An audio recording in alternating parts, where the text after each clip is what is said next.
Alright, so I'm going to show you now how to grid your small picture once you have it printed out. This is a 5 by 7 grid that you're going to be putting onto your picture.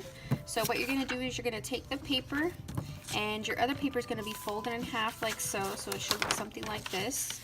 And you're going to slide this underneath, and you're going to put this at the light table, and you're going to see your grid that's going to appear underneath it.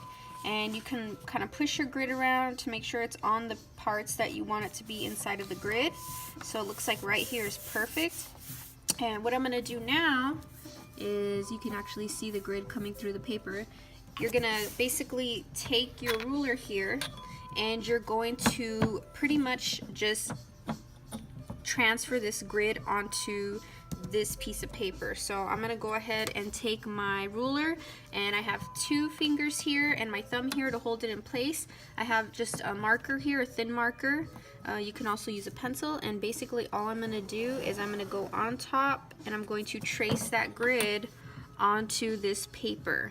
So I'm gonna do that with each one, making sure my ruler is lined up on the line as accurately as possible. Again, 2 fingers and your thumb to hold the ruler in place so it doesn't slide around. And then I'm going to keep doing this. I'm going to do this horizontally, and I'm going to do this vertically.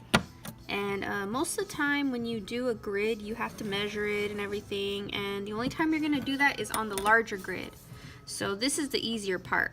When you get to the bigger part, it's necessarily not that hard. You just have to make sure that you're using the ruler right and you're putting the right marks in the right spots, and I'm going to show you that after this video. You'll watch the next video that'll show you how to create the large grid, but that grid has to be done in pencil, because later on you're going to be erasing those grid marks, so you have just the image that's going to be there. And then here, line it up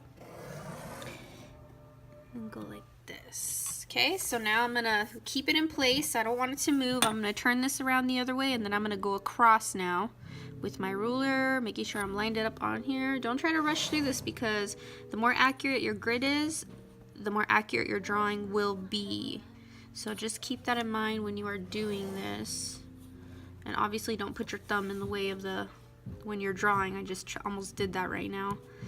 And then here I'm gonna do the same thing here. And you'll see that I'm at the light table. I have the lights dim so I can see the grid clearly, which I can, which is perfect.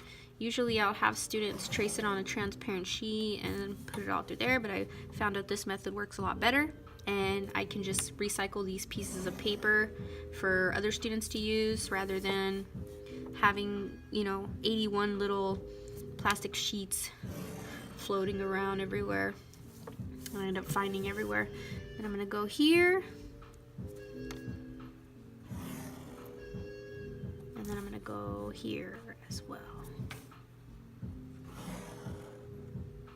Alright, and so let's see what we have here. I'm gonna take this out from underneath, and I'm gonna go ahead and plug this light in so you can see, and turn this light off.